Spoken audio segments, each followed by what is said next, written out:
The BBC Sinhala service had filed a report based on the evidence produced at the Presidential Commission of Inquiry that probed the 2019 April 21st attacks and on the facts highlighted by former parliamentarian Nalinda Jayatissa, who was a member of a parliamentary select committee that probed the bombings.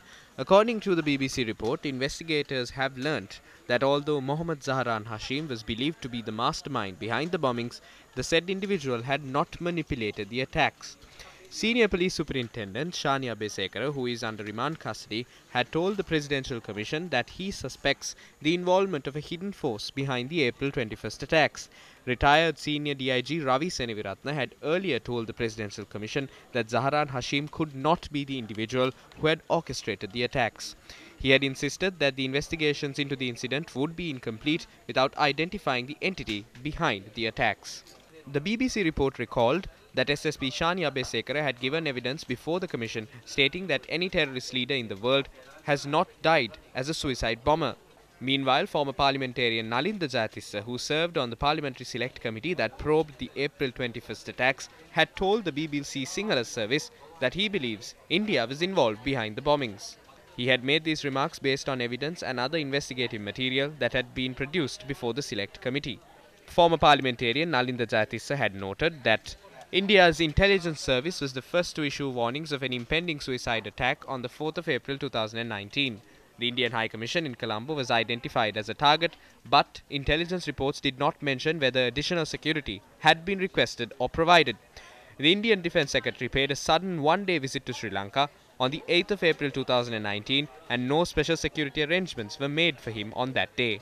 Sara alias Pulastini, the wife of the suicide bomber who detonated his explosives at the Katuapitiya church, fled to India after the attacks. The lack of interest displayed by Sri Lankan authorities in extraditing her for questioning, and that India too had not displayed willingness to extradite her. The police have not yet questioned Sara, and the Presidential Commission of Inquiry has not displayed any interest on that matter. The investigations into the statements made by Namal Kumara claiming of a conspiracy to assassinate the then President Maithripala Sirisena and Gotabaya Rajapaksa had been stalled. An Indian national who was allegedly involved in the assassination attempt had been released after declaring him as a mentally ill patient, and that the investigations of the Police Terrorism Investigation Division to arrest Zahran Hashim had been halted based on statements made by Namal Kumara. Former parliamentarian Nalinda Jayatissa pointed out that only an experienced group armed with advanced technology and a strong intelligence network can carry out such an attack. Accordingly, he had observed that there is no evidence suggesting that Zahran Hashim was linked to such a strong network. Meanwhile, the leader of the Janata Vimukti Peramuna, Anukumara Disanayaka, has insisted that the report of the Presidential Commission that probed the 2019 April 21st attacks must be submitted to the Parliament. The government knows that the report of the Commission has dug their own grave. During the presidential election, they insisted that all individuals linked to the April 21st attacks must be punished. But based on the report that has been compiled by the Presidential Commission that probed the bombing, we wish to question the entity that manipulated Zahran. Who was the mastermind behind the attacks? The entity involved in organizing the attacks has not been revealed. The concerns raised by the government have dug their own grave. That is why we can observe that the government is attempting to conceal the report. ආණ්ඩුව විසින්ම හදන ලද ගෝසාව අද ආණ්ඩුවට පාරාවලල්ලක් වී තිබෙනවා. ඒ නිසා තමයි මෙම කොමිෂන් සභාව වාර්තා සංගවීම සඳහා ආණ්ඩුව ප්‍රයත්න දරමින් ඉන්න බව අපිට පේන්නේ. එයි මේ ආණ්ඩුව එහෙම මේක සංගවන්න අවශ්‍යයිද ආණ්ඩුව? විශේෂයෙන්ම කටුවාපිටිය පල්ලියේ මරාගෙන. The wife of the suicide bomber at the Katuapitiya church, who was identified as Sara, has fled to India.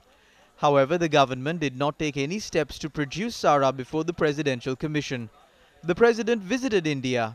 On the other hand, the Indian External Affairs Minister and Defence Secretary visited Sri Lanka on multiple occasions. However, they did not convey the need to bring down the wife of the suicide bomber to assist in the relevant investigations. This shows that they are displaying a tendency to conceal certain facts related to the April 21st attacks, to prevent them from being revealed to the general public. ප්‍රහාරයේ සමහර තොරතුරු සැබවින්ම ජනතාවට එළිදරව් වීම වැළැක්වීම සඳහා ප්‍රයත්නයක් තිබෙන බවත් පෙන්වුම් කරනවා.